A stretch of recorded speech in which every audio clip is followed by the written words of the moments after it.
pessoal, tudo bem? Hoje eu vim aqui falar com vocês a respeito do porquê para emagrecer a gente precisa começar pela mente. Por que para emagrecer a gente precisa passar por um psicólogo, né? Por que é importante um psicólogo no processo de emagrecimento? Então, primeiro de tudo a gente precisa entender que nós, seres humanos, nós não somos só um corpo. Então, a gente é dotado de diversas emoções, de diversos pensamentos, e no processo de emagrecimento, tudo isso acontece junto, né? Então, se a gente fosse pensar que para emagrecer é simplesmente fazer uma dieta, todas as várias dietas que a gente tem no mundo já teriam resolvido o problema, né, de obesidade, o problema de diversas pessoas que querem emagrecer e não conseguem, ou que emagrecem e não conseguem se manter com aquele peso. O tal do efeito sanfona, né? Emagrecem, engordam e quando engordam, muitas vezes engordam o dobro, né? Então, isso demonstra que nós não somos só um corpo, que não é simplesmente se alimentar melhor, que não é simplesmente comer menos, né? Então, a gente é muito além de um corpo. A gente tem pensamentos, a gente tem emoções, a gente tem comportamentos. Tudo isso vai além do que o nutricionista, por exemplo, pode te auxiliar no processo de emagrecimento. Por isso é muito importante a presença do psicólogo nesse processo, certo? Então, além disso, a gente tem toda a questão de comer por culpa, comer por, sei lá, tédio, ansiedade. Então, tudo isso é o comer emocional, é o comer as suas emoções.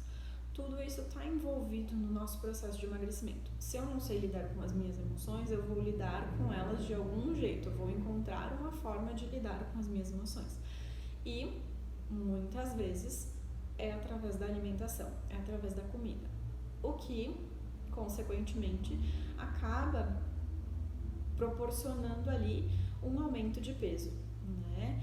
Que é o que a gente não quer no processo de emagrecimento. Aí a pessoa não sabe lidar com as emoções, acaba ganhando peso, acaba se frustrando, acaba desistindo do processo de emagrecimento, acaba tendo problema com autoimagem, acaba tendo problema com autoestima.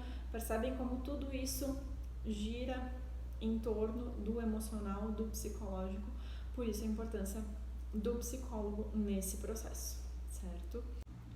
Outro ponto importante da gente pensar quando a gente está falando de emagrecimento é na relação que a gente tem com a comida, que o paciente tem com a comida. Como a gente estava falando antes, não é simplesmente um corpo, não é simplesmente a alimentação para saciar a fome. Temos sim a fome fisiológica, né? Aquela que o nosso estômago ronca e a gente precisa colocar alguma comida para dentro. Mas não é simplesmente isso. A gente estabelece uma relação com a comida.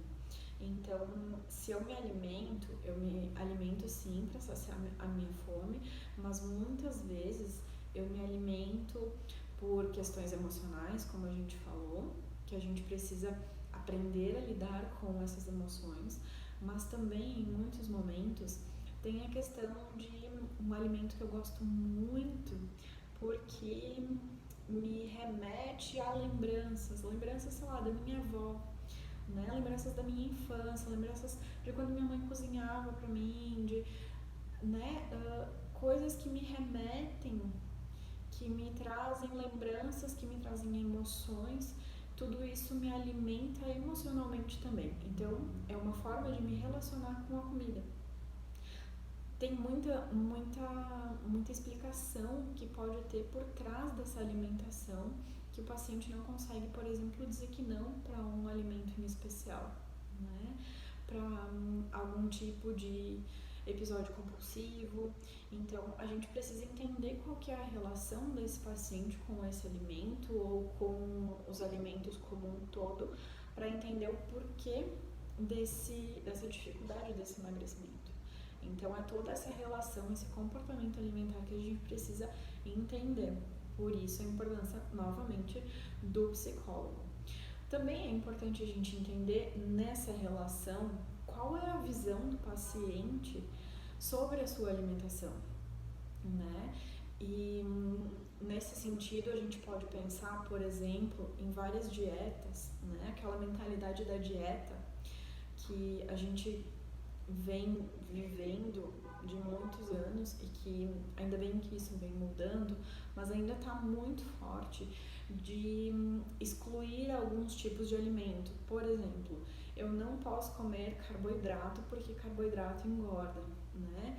De colocar alguns tipos de alimento, alguns macronutrientes como vilões, quando na verdade a gente precisa nos aliar aos alimentos. Então essa é uma forma também de relação com os alimentos que a gente precisa entender nos pacientes e precisa transformar essa relação do paciente com a sua alimentação para que ele possa ter uma relação mais prazerosa com a sua alimentação, mas também conseguir emagrecer e manter essa perda de peso.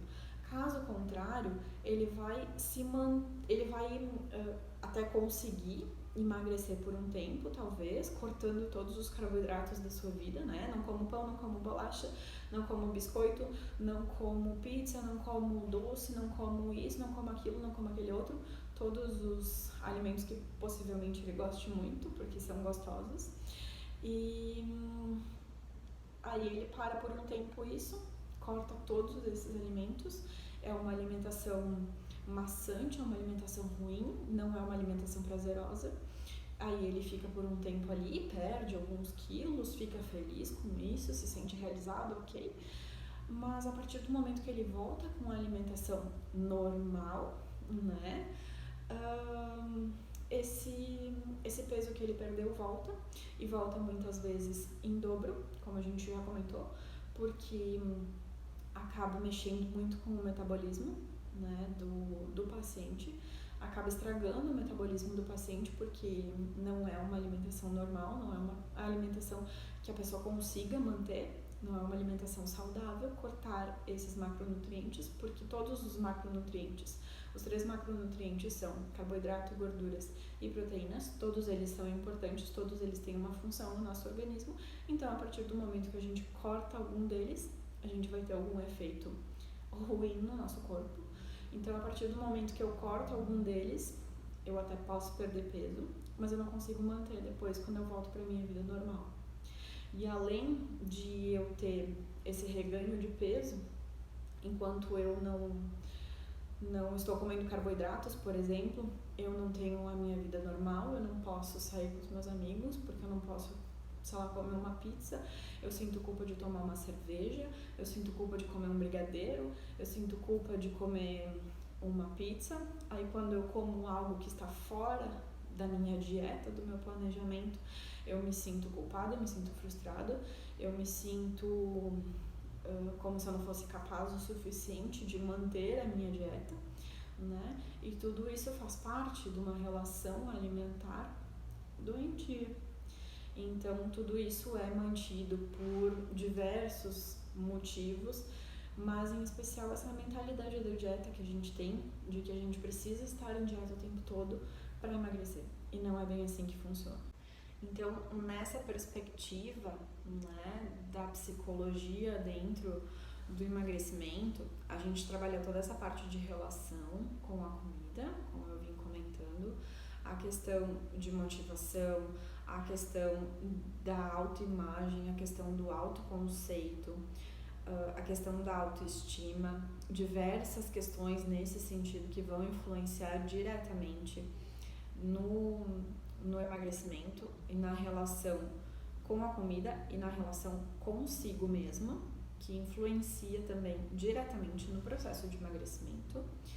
E a questão de tolerância à frustração, porque a gente sabe que esse também é um processo que vai ter oscilações, vai ter altos e baixos, isso é natural, isso é normal desse processo Então a pessoa vai ter que saber lidar com essas frustrações, saber lidar com essas emoções que vão estar surgindo aí, saber lidar com momentos em que a gente vai comer um pouco demais, que a gente vai, sei lá, num rodízio de pizza e tá tudo bem, né?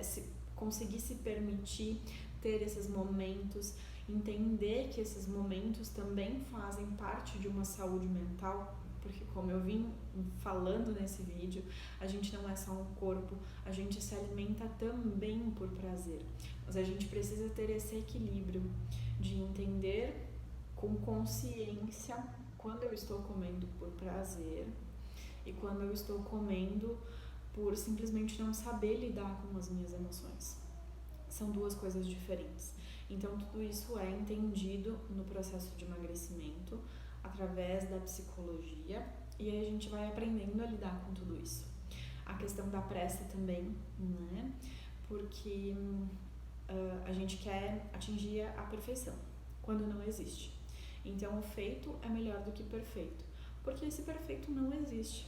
Então, é melhor eu fazer com constância, mas eu fazer, do que querer aquela perfeição, do que exigir tudo isso. Então, essa parte da autoexigência também é muito trabalhada. A questão da autossabotagem também é muito trabalhada. Então, diversos fatores que influenciam diretamente no emagrecimento, certo? Fico à disposição se alguém tiver alguma dúvida sobre esse processo e até o próximo vídeo.